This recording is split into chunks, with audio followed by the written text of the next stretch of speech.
Hey, welcome back to Garbro's Field Desk. I have for you Chapter 5 of the Book 1 redo, or further known as Book 1 Mark II.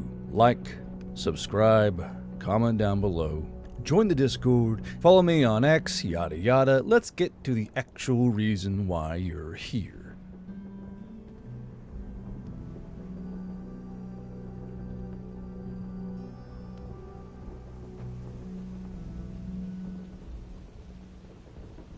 Chapter 5. Damn Dirty Apes. It was, thankfully, not piss, and was just a fatigue potion that were noted for being notoriously salty. For the most part, the elf, who introduced herself as Imra Ira Alora, kept her questions to herself, despite the obvious excitement and her desire to pepper Yule with them. With his men and women in tow, Imra showed them to an inn called the Sparkling Unicorn in English, a larger merchant inn well known for its large amount of rooms, large bathhouse, and decent bar. A very large portion of the inn was its bathing facility, and Imra made it quite clear that none of the humans were to come out until they were fully washed. Yule was reluctant to let the elf run off since she was the only one here who knew English, but at the same time he doubted she was going to just hop into the bathing room with him and his men. Imra was already nearly out the door when Yule turned around, and she gave him a cheery wave. I'll be back tomorrow morning, not to worry. I'm going to set up a few meetings with the council and get them all arranged to see you. The workers will take care of everything you or your guards may need. Just do your best with hand puppets. You said you were good with that. Don't hurt anyone while I'm gone. Behave! Yule resigned himself to his fate as she left giggling out the door, and shrugged, mustering his herd of humans in the dining room area. All right, Kentucky, you take all the women to the bathhouse and take charge of them. I think it's that one over there with the weird squiggle on the door, Yule said, pointing a bladed hand towards the door that Imra had pointed out earlier. Take your weapons with you. As a matter of fact, take all of your gear with you and keep it in sight. Kentucky, her dirty hair stuck to her face and forehead in filthy strands, gave Yule an annoyed salute. Not to worry, sir. Kentucky is on hoe patrol. Who are you calling a hoe? A female Veil Rider spoke up. One of the crew served weapon team members that looked as ragged as Kentucky did. If anyone meets the requirements, it's Chicks. Chick smiled tiredly, her blonde hair so ruddy that it was nearly brown. The hoe has been on the road for a week and would like a bath, please. The tired humans laughed, then split up into their separate bathing rooms. These were a shallow affair as far as human bathing went, consisting of a bunch of stools, buckets, and spigots that lined the walls, all sitting on top of layered wooden floorboards that allowed drainage. Yule groaned at the sight of these stools and buckets, but unshouldered his rucksack and laid it against the wall with his Mk.II rifle. Well, lads, scrub-a-dub-dub, I guess. Could be worse. Domino said happily, already naked and striding into the bathing area with disgusting purpose. Could be a room full of enchanted tongues or something. Yule wrinkled his nose and stared after Domino, shrugging off his uniform top. A room full of enchanted tongues? Where the hell does your brain go to find these thoughts? I would prefer a room of naked elven women bearing sponges, Cole murmured, pulling off his socks with a hiss of pain.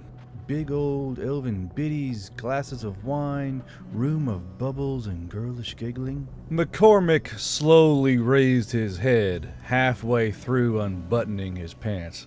Cole, I'm gonna need you to shut the fuck up before you make this shower a lot more awkward than it needs to be. How could a shower be awkward?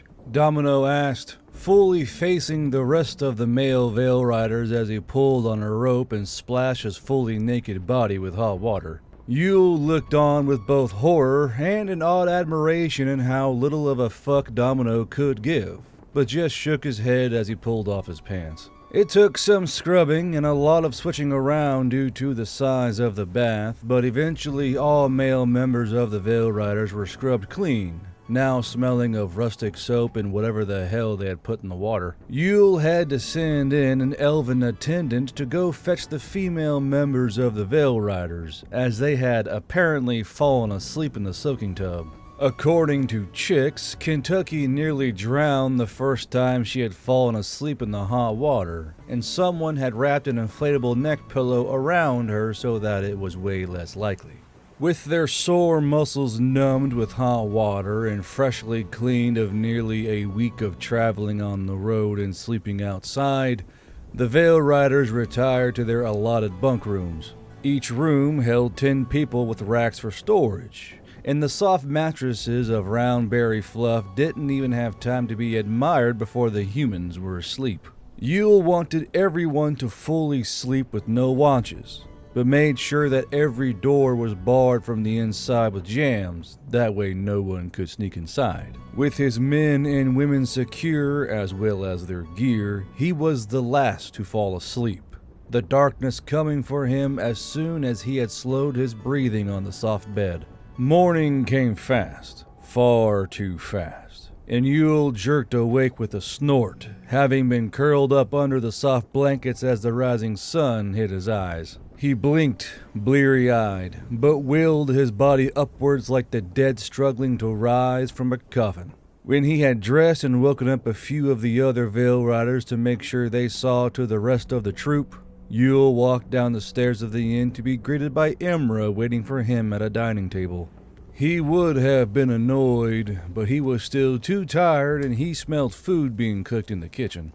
The deluge of questions that came rushing at Yule from the elf woman that morning was enough to make his head spin, but it spun a little less with sleep and a belly full of food that didn't come dehydrated out of a pouch. Yule had a pang go through his chest during breakfast when he thought of the eggs, and how they would probably begin to rant and rave about him eating fantasy bacon and oatmeal. Whether they were okay or not, he did not know, and that lack of information really bugged him. Yule looked up while chewing on a particularly meaty egg white and surveyed the dining area of the inn.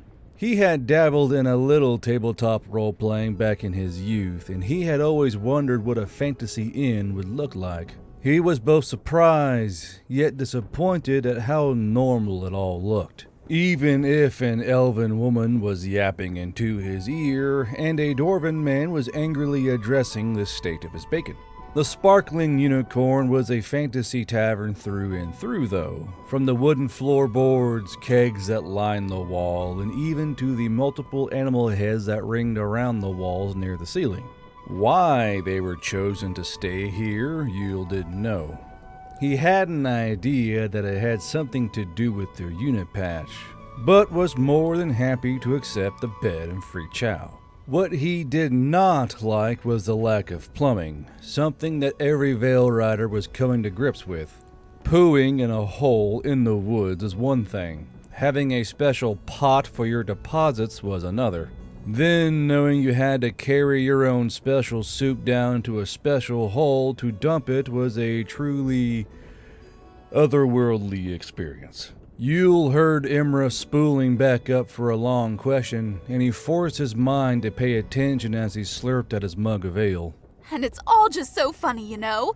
I mean, you'll likely take weeks, if not months, to learn our language, yet here we are, chirping away like the morning birds. Yule swallowed his mouthful of ale, then set the mug down. So about your women, do women always fight? Are women found on the battle lines commonly, or are yours just a little more special than the others? Imra asked him, resting her chin on her cupped hands as she gazed at Yule expectantly. Yule thought about that for a moment and shrugged. More commonplace now, I suppose. Do you have any problems with killing women warriors? Imra asked him, sipping from her own mug. This question gave Yule pause as an old, fitful memory slashed its way into his brain, and he felt his skin go cold as he answered, "No, I don't." Why is that? Was there a big war where you are from? Imra asked again, leaning forward against a table. Are there a lot of wars where you're from? I've read that humans are constantly at war with each other. Yule's mouth went dry, and he actually looked down the front of her cleavage on purpose to try and distract himself. But the screams still filled his ears. He cleared his throat, picking up his fork. Yeah, there was a war. How bad are the wars? Over on the other side of the Great Tear? Imra asked Yule, watching him scrape the last of his eggs onto his fork and pop them into his mouth. We don't like long wars here. They only last a few months at most on average. Yule took a minute to chew, but nodded. There are wars all the time, felt like. Every 10 years or so, there was some kind of new conflict. Fascinating. Imra said coolly, watching Yule intently. I'm taking you to the council today. The pendulum is quite keen on meeting you, but I told them to wait until you are rested. Then we'll have to go see King Shay. Yule raised his eyebrows, picking his mug back up as Veil Riders started creeping downstairs in the allure to find food. The pendulum? Uh-huh.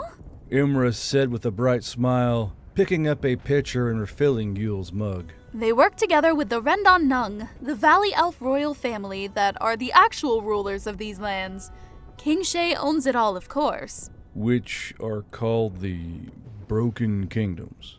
Yule asked, trying to pull the name from all the other bullshit Imra had been shoveling down his ears. Imra now gave Yule an open-mouthed smile, giving a short scoff of admiration. Well, look at you! You were listening, and not just gazing blankly into the distance. Yes, the Broken Kingdoms. The Rendon Nung, led by King Shay Rendon, are the powers over the lands, but the pendulum takes care of a lot of lower echelon problems, leaving the king to muck about with all the court business. King Rendon worries about things outside the kingdom. The pendulum worries about things inside the kingdom, and both talk to each other. Rather forward-thinking for a king. Yule mused to himself, taking another drink from his mug before setting it down. And this council wants to speak to me. About what? Imra shrugged. Honestly, I just think they want to meet you. Meet me, huh? Yule murmured, swirling his mug, then stopped swirling it and pointed a finger at Imra. Why were you dressed like a vagrant yesterday? You're wearing something far more fancy than you were when you walked over to us. Imra loudly tittered. Oh, that. I was working in the Banthacarium. Did you know some kinds of vomit can melt metal? Yule went to ask what kind of animal's vomit could melt metal, but was interrupted by a few of his fellow humans. He excused himself to take care of business with them. There was a lack of leadership, besides him that is, and he had to pick out a few of the more down-to-earth heads to take care of things while he was gone. Yule drummed up some NCOs for his Veil Riders and told them to mind the inn while he waited outside for the sorceress, who had gone off to make sure the innkeeper was still aware of the humans inside his business and paying him for the services. He stood by the front of the inn, nodding and waving to the elves around him and watching them go about their morning. Here and there he saw some of the other races going about their day on the street, or working nearby.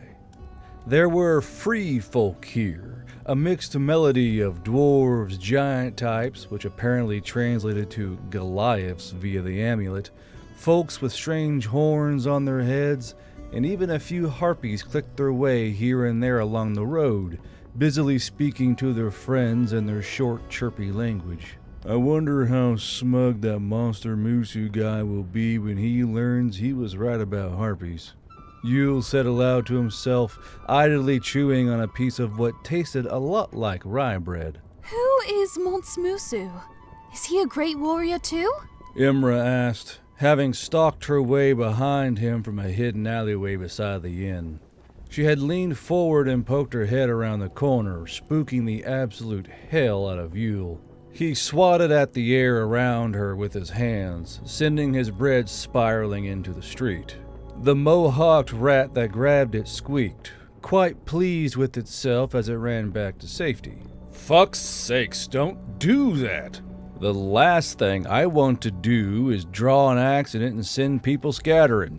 Yule barked at her, having barely restrained himself from ripping his M9 from its holster. The sorceress just giggled in reply, and the two made their way through the busy street towards a larger manor on the inside of the city walls. Yule looked up and around as they passed through the massive main gate, looking up through the murder holes and winking at the soldiers who stared down at him. The fortifications were immense, and Yule could imagine that sieging such a city would have been folly. According to Imra, the council had requested Yule come alone to ask questions, and in return his company was to stay on the city's dime. This was, naturally, sketchy as hell to all the humans, and Yule had multiple knives in his boots along with his M9 in his holster, leaving his Mk.II behind with an NCO for safekeeping. Imra kept insisting on holding his hand to make sure he didn't get lost, reaching over for it or trying to sneakily get a hold of his fingers. Yule wasn't for it in case she tried to take over his mind or something, and always yoinked his hand away. He finally got fed up with her and just shoved his hands in his pockets. Not wanting to be outmaneuvered and admit defeat, she hooked a finger in one of his belt loops, both of them satisfied with the silent negotiation. The walk to the meeting location went smoothly, except for the gawking, and Yule was ushered inside to a larger group of elves along with a few other races mixed in. He expected this, but a few of the races the governor had described were not present. The fancier, moodier elves that, as he learned, resided to the south of the Broken Kingdoms did not have any representatives here in the city, nor were the smaller aquatic elves present, as they were too far inland and they were few in number. There were, however, valley elves, dwarves, and a few of the horned people here, known as the Brim-Touched and Adorned according to the amulet Imra wore. There was one other woman there, a huge, muscular specimen with a spiked horn above her left brow, and Yule couldn't help but mark her as a white Oni, even before the amulet turned the word for Imra. And this is Thane Alewrench. He is a dwarf that rules Kerbadir. That is Yui Grumman, a mountain Oni from the Highlands. And Degare, a brim touch that handles a lot of our trade. That's everyone for now, and like I said, you'll meet King Shay later on. Yule stood in front of them, staring at the little collection of fantastical creatures in the room. There was a kind of agreed pause as they let Yule just gaze at them, his eyes falling on one, then the other, in a polite progression of recognition. Yule turned to Imra with an awkward smile on his face as he spoke, gesturing towards the council. Never thought I'd see something like this. You guys are the beings of our stories. Things that were told to us as children, subjects of our fantasy books. Yet here you are, right in front of me. Can I shake the dwarf's hand? I'm curious how strong their grip is. Imra snorted with laughter, and he audibly heard her switch into the dwarven language, which sounded a lot like Norwegian or Icelandic, but he didn't really hear any words he understood. The dwarf listened to her curiously, then barked out in his own laughter, slapping his knees happily before holding out his huge vice grip of a hand to Yule. Yule took it and quickly learned that dwarves could probably weld metal together with just a pinch of their thumb and pointer finger. When the dwarf let him go, his bones also asked why the hell he thought that was a good idea. After this, Yule took a moment to just indulge himself, and Imra was able to convince the other council members to let him do so. He was allowed to lightly touch the tip of the horned race's head spikes and trade for letting one of the women play with his fingers, checking out Yule's nails and finger pads. The brim-touched council member was a male, and wanted to look at Yule's boots and uniform, rubbing the cloth between his fingers and running his nail lightly on the scuffed black leather of Yule's boots. The white Oni woman also paid close attention to his clothes, staring hard at his pockets and the sewing of his uniform. Imra explained the Oni were textile experts and were always on the cutting edge of pattern craft and cloth making. To you, the brim-touched and adorned looked more like regular humans, just sporting slightly different shades of skin and long horns that came out from their skull. He kept making said council members hold up their hands and flex their muscles, observing them. The Oni, elves, and dwarves were obviously far more different, but he still found it odd there were so many similarities in the horned folk. The dwarf that crushed his hand wanted to naturally look at Yule's pistol, and seemed quite eager to get his hands on it. Yule dropped the magazine, cleared it, handed the weapon to the dwarf, and then handed over the ejected 9mm round. The dwarf was busily taking the M9 apart and looking at the various pieces when Yule looked over at the elven sorceress. "Why am I actually here, Imra? You didn't bring me here to play with my fingers or house my troopers for free without something in return." Yule asked her, crossing his arms. Imra nodded once and began to walk behind the row of ambassadors and council members, of which the dwarf was admiring the spring of the pistol, holding it up to the light. This is true. You and your people are the first to ever come through the Queen's Gate in any real number, and we are curious as to why you came. Yule furrowed his brows. First in any real number? Some of you have come through every once in a while. I don't think they mean to, though. Their clothes are always different. Different skin colors, different eye colors, different languages spoken by them. We've theorized the Queen's Gate has gotten bored of its lack of use in all these years since its creation, and has been going about its own business. Imra said as she pulled out an old tome and opened it, the spine cracking from age. All the council members and ambassadors looked up to her and watched her flip through the pages. The passages of your kind have been tracked all this time, the little instances of when your people have survived the first few minutes from their arrival. Very precious few have made it to the safety of a village or city, as the veil tends to move around both here and on your world. The only instance of a large group of humans coming through, before you, was a group of men who said they got lost hiking. They said they were Deutsch and served under a Maximilian. Imra stated, tapping her finger on the book's page. Yule's face paled, but he managed to keep his composure as he raised a finger. What were they wearing? Let's see. Imra said, tutting as she dragged her finger along the dry page. Says here they wore rather colorful clothing. It was quite poofy as well, and had long swords that flowed like a river. Yule felt his blood run cold, goosebumps rippling up his flesh. How in the hell could landsnakes be the most recent example of humans arriving large scale? Have there been more, but they just died too quickly to the elements? Yule cleared his throat and tilted his head, trying to put on a less panicked air. How long ago was this? Imra looked down at the book in her hands. Appears this was recorded roughly 150 or so years ago, if my math is correct. Then again, there was that problem with everyone using different calendars, as it was popular at the time to try and reinvent things that didn't need it. It could be more, could be less, but I just have this one book to work with.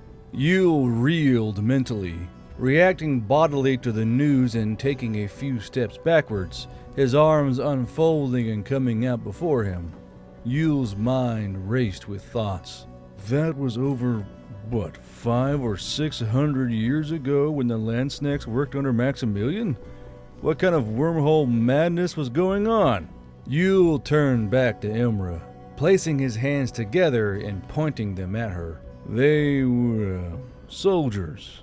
They functioned roughly 500 or 600 years ago, my time. What the hell is going on with this place? Imra looked to the other council members and translated what Yule said. One of the horn folk, a female brim-touch wearing a half-skirt and soft leather breeches, spoke up. Her voice was almost a seductive purr as she moved her hands at different speeds of each other. Her fingers curved as if she was holding a ball that was split down the middle. and both sides rotated in the same direction. The two spoke back and forth for a few minutes, then Imra turned back to Yule. However, when she spoke to Yule, he just heard the same language that she and the Brimtouch had been using. Yule cocked a brow and tapped his ear a few times to show he couldn't understand what she was saying. The elf sighed, as if her remote control stopped working during channel surfing, and pulled out a knife from the insides of her elegant robes. It was then that Yule remembered the dwarf was still playing with the pieces of his pistol, and suddenly he was worrying about two things rather than just one. He slowly pulled his hand towards the small of his back, running a finger along the handle of his larger knife. Imra pulled a bottle from one of her pouches and poured a few drops into the little necklace she held near her head when she spoke. She then made a slice on her finger with the knife, squeezing the digit so a steady stream of blood flowed into the necklace. Yule stared in polite bewilderment, and his hand paused along the handle of his knife. Because she acted with such a nonchalant attitude towards her bleeding, Yule assumed that she must do this all the time, as weird as it was to think about.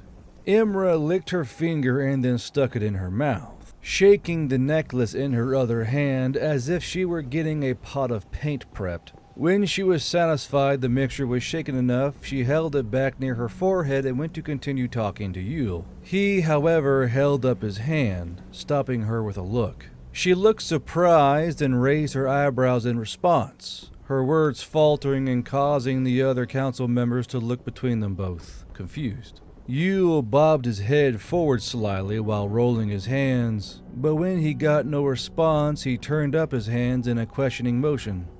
Are you gonna tell me what the fuck all that was about? What, the bloody finger? Yes, I am referring to you cutting your finger with a knife. I have to keep the translation amulet fueled for it to work. Imra said matter-of-factly, tapping the glass vessel with her nail. With blood? Yule said, incredulous, and looked from the elf to the other beings, holding out his hands in a universal sign of, is she for real with this shit? The dwarf had broken down every part of his M9 by this time and was studying the trigger mechanism, ignoring everything else in the room, while the other elves and the horn folk just shrugged, not knowing what Yule was going on about.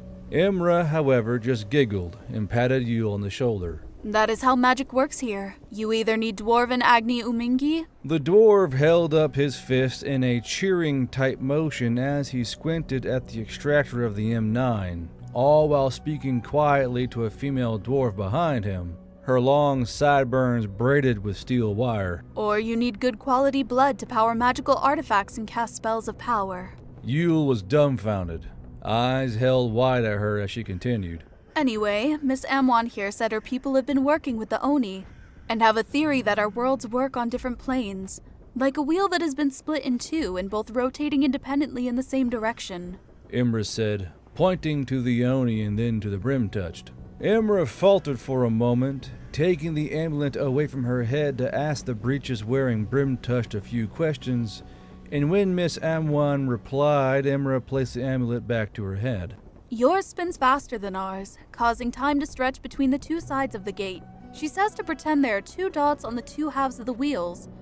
When the two dots or sides of the gate are extremely close, time is even on each side. But as your side moves faster than ours, it begins to move past. Time stretches. Yours rushing forward and leaving ours behind until it aligns again. Those who wander through the veil during the big stretches are wandering in from different times unrelated to our own. For the longest time, we were ahead of you in technology when your people were... She leaned to the side and flipped through the pages, clicking her tongue as she did. But simple creatures wrapped in furs and wielding sharpened sticks. But your world, your time, you are outpacing us. Extremely quickly, I might add. Plus, for the first time, the veil has been big enough that a whole village of your kind has come through at once. As you told me earlier this morning, you were saying that more of you, with bad intentions, will be coming through? Yule tightened his lips, deep in thought. All of their eyes were on him as his mind whirled and soared with the gears of his brain gnashing together, trying to piece together what she had said. Time is going to race by on their side of the world compared to this one, and they are likely to be left behind. People are going to age faster over there, and the longer his troopers stayed here, the faster their world is going to pull away, stretching in time like a fresh mozzarella stick. He and Coco had split their forces and fled away from the Veil to get space. But now that means they ran from the only way to get back into their world, and the only way to get back to their families before they aged to the point of no return. Yule knew that none of his Veil Riders had husbands or wives, but they still had families, people they cared about on the other side. Then there was the issue of the UN being on American soil and what they may do next. Yule ran his hand from his mustache down to the end of his beard, staring at the ground. He needed to get back to his Veil Riders and break the news. They still had their markers, and those who wanted to would be able to get back home. Maybe. Yule looked up from his thoughts and locked eyes with those before him. Let me tell you why you need to be careful about my people. My Veil Riders and I did not come here in the beginning with good intentions. That much was obvious. My world is a hungry place, and you guys are more or less an all-you-can-eat buffet. Let me tell you why I'm going to stay, and why some of my people may need to go back home. Let me tell you about what may come.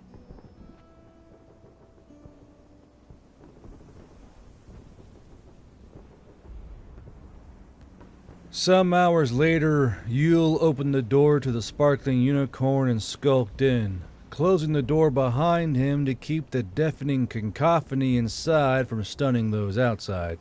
Inside, the Veil Riders were roaring and shaking their mugs at some bard that was singing and dancing about on a small stage, and Yule spied one of those translation amulets strapped on her forehead. Yule assumed she was one of the Brim-Touched, judging from the rear-anchored horns on her head, and her wide pupils were sparked with the delight that all entertainers had as they got high from the crowd's reaction. She danced and sang on the stage, the amulets changing her words to American English, spinning a yarn about a dragon who fell in love with a blind dwarf, and his Veil Riders were drunk enough to cheer at anything at this point. Yule waved his NCOs over, taking his Mk.II back and slinging it over his shoulder before pulling them in close. Company meeting in the morning. I have bad news and weird news, and we need to get word to Zerg Company. Ask Gremlin if she knows a way. Make sure the lads don't get taken to bed by that prancing demon on stage. Good night. Yule clapped them on their shoulders, then turned away, moving towards the innkeeper that was clapping along with the musician on stage. The older Valley Elf nodded his head towards Yule, and after a few minutes of pointing and pantomiming, Yule finally got him to understand he wanted a private room. With a key in hand, Yule found the room, unlocking it and pushing open the door with the creak of his rucksack. He closed the door behind him, kicked the doorstopper in to jam it shut, and began to get ready for bed after throwing his things beside it. It was funny how the things one learns playing Dungeons with Dragons can come in handy when not on Earth. He was mentally fried and rubbed his palms under his eyes as he sighed heavily. We were so gung-ho and just ran into the unknown. What have I gotten us into, I wonder? Yule muttered, then stared out the window into the dancing lights of the city, quietly wringing his hands as his thoughts buzzed and sparked within his brain. Down below, the falling sun threw deep shadows along the many signs and outcrops of buildings, those below now turning in for the day and heading either home or to drink with friends. Yule noted with interest that the orcs, whom he learned were renegades from their clans, didn't seem to be invited, and instead loitered outside their shops or homes. As horses nickered or neighed in the streets and wagon wheels thudded along the paving stones, Yule reached back inside his front pocket, pulling out the folded up note. He thought hard about the man who gave it to him, staring down at the now dirty paper as he tried to summon the man's face to the front of his mind. It was a struggle, and the features of his face seemed to actively try and evade him. Mousy brown hair, Yule murmured, slowly unfolding the note with a single hand. Round eyes, slight, not a combatant, clean-cut suit, expensive.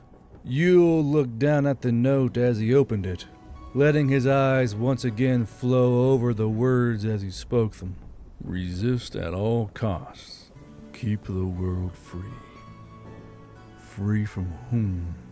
Yule murmured, looking up from the note as a stream of Oni and Brim-touched children ran giggling down the street towards the inn, having heard there was a singer entertaining for free.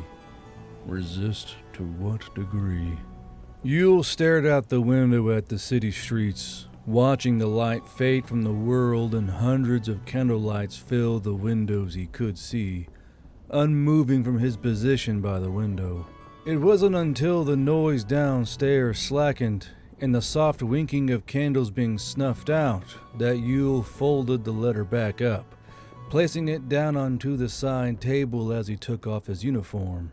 He did his best to remember that man's face, but it just got fuzzier every time he tried. The next morning, as all the Veil Riders gathered groggily into the main room of the Sparkling Unicorn to hear what Yule had to say, the elven barmaids were making sure to pass around mugs of water and oatmeal to help with their throbbing heads. There was also an issue of one female Veil Rider coming down later than the rest, having the collar of her shirt folded up and desperately trying to pat down her hair. Yule looked from her, then to his NCOs. The NCO that caught Yule's eye pulled the spoon from his mouth and said one word around his cheek full of oatmeal. Bard, you did say only lads, you know. Piped up another, who then pointed to the NCO who the female Veil Rider was under. Yule stared at him, and the NCO at least had the decency to cough into his fist and try to look somewhere else besides Yule or at the female Veil Rider with bite marks all over her neck and collarbones. Yule had to take a few minutes to suppress his frustrated anger, but began to finally talk about his concerns. He explained their situation, and the room sobered quickly when the implications of the time movements became apparent. Cole nodded, resigning himself to the fact he was right, and switched from water to wine. When Yule got to the part about the world being separate and being two different time links, you could hear a pin drop from the next building over. Yule explained all that he could, and sat down tiredly in a chair before the men and women of Cosmoline Company. I won't demand you stay. Yule started, lacing his fingers together with soft rasps of dry skin. For all I know, our homes are in danger, and we are launching forward in time by years. If you want to go, you have your markers. I'll personally make sure you get back to the Veil and on the other side myself. I know my decision as it is. Yule pulled off his obsidian marker stone and held it aloft before him. My wife is dead. My daughter is grown up and living in Montana on the farm. She's safe. She also knows what I told her about me leaving. She knows the deal. I'll be here to lead you folk until whatever end finds us, and make sure you get what you need, even if it costs me my soul. I have a bad feeling about what is going to come next. I don't know what you saw when you looked at the papers that Bluehead was holding, but they were all blank to me. Coco could see some words, but they started going blank for him as well. Yule looked at the marker stone, then set it down on the table in front of him. I can't explain how I know it, but I know something is coming from the other side of the veil, and it reeks. I'm going to stay and see just what that might be, but you don't have to stay with me. Raise your hand if you want to ride the Veil back stateside. There's nothing wrong with saying you want to." A creak from Yule's chair filled the quiet room as he leaned backwards and rested against a padded leather top rail, his fingers reaching over and grabbing a tankard full of morning ale. His marker sat on the tabletop, reflecting the faces of the men and women before him, looking at each other with expressions and glances that said more than their mouths ever could. Seconds ticked by as the Veil Riders of Cosbling Company became lost in thought, many of them sliding their hands into their armor or battle jackets to pull out their own obsidian marker, their only way home. The quiet, trilling ring of some humans trailing their finger down the markers wavered on the air, their minds working over what choice they would eventually make. When their old mission was done and fun had, they would have been able to return home and tell their friends all about their adventure. But now it was different. Their eyes fell on many things. The markers, the floor, their own boots. Some had small pictures in their wallets or tucked away in a pocket. But all of them had their minds working around one thought: the chance of a lifetime. Naturally, none of them wanted to die, despite them signing life insurance waivers, and they were there when the blank orders were discovered. This was no longer going to be some quick in and out 20-minute adventure, and something did, in fact, reek. Now Yule had laid out the heavy shit. That time was not playing by the rules they knew on Earth. This new information, that time was now playing by its own rules and stomping the gas pedal down, slinging their families into the future, was something they did not count on. Seconds, minutes, time ticked on in silence as 66 Veil Riders and Yule sat in the sparkling unicorn. The elven barmaids were looking at each other worriedly, as even though they didn't know the language, the vibe seeping from those in the dining area was like a cloud that hung over the place. After 10 minutes, Chix was the first to stand, and her boots thudded softly as she stepped towards Yule, her marker held to her plush chest with both hands. Yule looked up at her, smiling sadly with his whole face as she came to a stop in front of him. "I can get some riders together and get you back within a few," Yule started, but his voice slowly drawled away as Chix set her marker down next to his. Yule looked down at her marker laying near his own, then back up sharply at Chix's face. She smiled back, and he could see a kind of guilty sadness welling up in her eyes. Her voice broke a bit as she began to speak, but she pulled herself up in a determined posture and cleared her throat. Pretty elf boys and fairies. What's a girl not to like? Yule watched her walk away back towards her chair, then looked down at the two markers, his fingers reaching over and touching Chix's. He heard multiple chairs skirt on the wooden floorboards as they were pushed back and away from tables, and more thuds of boots echoed their way towards Yule. One by one, every Veil Rider dropped their marker stone next to where Chix had first laid hers. When everyone had dropped their marker and went back to their seat, Yule looked up and swept his gaze slowly from one side of the room to the other, etching every face into his memory and the name to go along with it. All of his Veil Riders were standing with their feet together at attention in front of Yule, and he slowly rose from his chair. The quiet room filled with the tinkling of the markers as he gathered them all in his left fist, and his chair made a soft sound of wood on wood as it was nudged out of the way. The elven workers of the inn all looked to each other, called to silence as they understood that they may just be witnessing history in the making. A younger one was already scribbling in a small book with a graphite stick, blowing the dust off the page with little breaths. "All of you call the bet," Yule said professionally as he pulled out a roll of thick green military tape from his pocket. He wrapped the olive drab strips around and around the markers until just the very bottoms of them poked out, and he held the bundle out in front of himself. Now, we're all in. There was a hook on the roof for a lantern, so Yule stood on his chair and tied the tangle of neck bands around the hook. The markers hung there like a bundle of herbs made of stone, and Yule jumped down onto the wooden boards with a loud romp of rubber boot soles. He turned and looked at his Veil Riders, then pulled out a little scroll of paper from his pocket, the red ribbon a bright contrast to the mood of the room. Our new friends needed someone to solve a little problem they've had for a long time. I told them I knew just the people for the job. The roar from the Veil Riders shook the windows of the sparkling unicorn, and those outside in the morning sun-soaked streets all turned to look, wondering what was going on inside.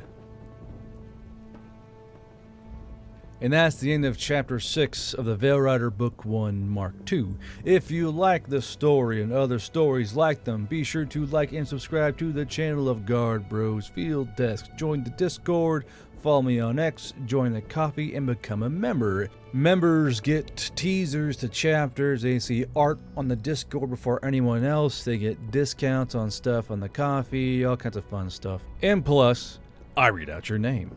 First are the first shirts. These guys give $50 per month and do what YouTube refuses to do and, help support the channel. That's Imashino, Cody Jero, Death Dancer, and Insane Medic. These guys have nearly all given over $1,000 to the chapter, and I could not do most of what I do without them. And I do appreciate every first shirt I get. Next up is the E4 Mafia. These guys give $25 per month, and again, prove that YouTube's fucking useless. That's the Great Baguette, Sonic Arrow, Splug the Goblin, Darkside, Kiwi Bastard, Lacune 8, Josh Beatty, Matty Boy, and Crusader 0625. And now for the lightning round on Snuffy Squad. These guys give $5 a month and help keep the floorboards from sagging. That's Super Stink 64, Elderock, Crowman, Karina Kestrel, Dalek, Jules, Blonde Lord, Thrace Vega, Devon Schoenholtz, Andrew N. Gill, Yeti Potato, Skelters, Kite Zero, Classic Cthulhu, Ranger Uninspired, Diesel Dog, Copy Commander, Anto, Inquisitor Matt, Duncan D, and I'm the Loresmith. And until we see you next time on this side of the veil, that was Fire, that was Rue, that was Technoward, that was Hailey, that was Simba, and this is Guard Bros Field Desk. We'll see you next time. Bye-bye.